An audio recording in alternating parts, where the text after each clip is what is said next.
Постои една екстремно опасна хемиска супстанца наречена диводород моноксид. Во својата чиста форма таа нема боја, вкус или мирис. Нашите загадени реки, езера и морија се домаќини на огромни количини на нејзината токсичност, со што многу луѓе загинале од труење со диводород моноксид. Под одредени околности може да предизвика плускавци и изгореници, а вдишувањето на голема доза е можно убиствено затоа што илјадници луѓе годишно умират како директна последица од оваа убиствена хемикалија. Но и покрај овие закани по здравјето, таа се уште е присутна во обилни количини и останува достапна за конзумирање во секој момент. Забележана е во секој голем град, во секој ресторан, секоја болница, секој училиште, а места како државната шума на Амазон и северниот и јужниот пол се места со најголема застапеност на диводород моноксид. Најлошото од сето ова е фактот што студии покажуваат дека поради толкавата широко застапеност, оваа супстанца станала дел од нашата генетска градба. Фактички гледано, 60% од нашето тело е составено од диводород моноксид, кој исто така познат како H2O, кој е хемиското име за вода. Не знам дали сватите зашто се работи низ текот на оваа секвенца, затоа што оваа намерно важно представување на познато соединение има долга пракса на намерно шегување со поставување на ваква стапица и тоа довело до неколку интересни случаи во политичката сфера. Во 2004 година раководството на Калифорнија се обидува да го забрани производството на диводород моноксид пред на крајот да сватат дека всушност се обидувале да забранат водата. Член на Новозеландската национална партија паднал на трикот во 2007 година, кога достави официјално писмо каде што прашал што мисли експертската комисија за забранувањето на оваа дрога, на која комисијата наставно одговорила диводород моноксид е вода. Во 2011 година за време на финските парламентарни избори, некој ги прашал кандидатите дали диводород моноксид треба да биде забранет заради негативните ефекти, каде што 49% од кандидатите одговориле да.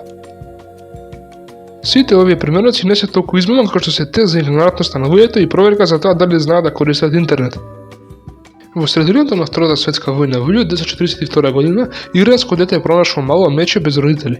Мечето било подоцна дадено на полски војници каде го добил името Војтек.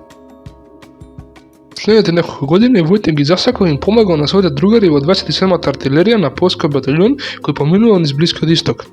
Но потоа се случило нешто интересно. Како што растел, така тој добил желба за пиво и вино и наводно станал зависник од цигари. Еден војник подоцна сведочил дека Војтек пиел по 2 шишиња пиво секој ден и пушил само запалени цигари. Ако му се дало незапалена цигара, тој едноставно ќе ја плукнал. За да го зема на трајект 1943 година, Војтек бил официјално прогласен за војник на полската армија и му била дадена титула на поручник. Тој честопат им помагал на војниците носејќи корпи со храна и муниција, а има и една случка за која се вели дека тој фатил крајец кој пробал да влезе во нивните шатори. Сликата на Војтек подоцна е ставена на официјалната емблем на единицата за која служил, а кога војната завршила, тој го поминал остатокот од животот во Золошка во Шкотска. Потигнете си неколку споменици во Полска за него, за да го потсета народот дека алкохоличарска мечка која пушила цигари била подобар другар од некои луѓе. Во овој момент, на вашето лице, како на сите други лица, живеат паразити. Нормално не можете да ги видите затоа што се микроскопски, но тоа не ги спречува да се фасцинантни. За нив вашето лице значи се. Тие тука се раѓаат, јадат, спијат, се размножуваат и умираат. Можете да го измиете, да го истрелјате или па дури да го запалите вашето лице, но паразитите се закачуваат на вас како крлеж за кучи. Не знаеме точно зашто овие грди существа толку многу ги сака лицата, но она што го знаеме дека тие немаат анален отвор, но се уште имаат потреба да се улеснуваат. Тие го поминуваат секој момент од својот живот посакувајќи да имаат задник. Шала на страна, кога паразитите повеќе не можат да издржат, вие добивате огромна експлозивна топка ниизмед на вашето лице. Знам дека звучи смешно, но тоа навистина се случува. А се случува и токму сега, на вашето лице, додека го слушате ова.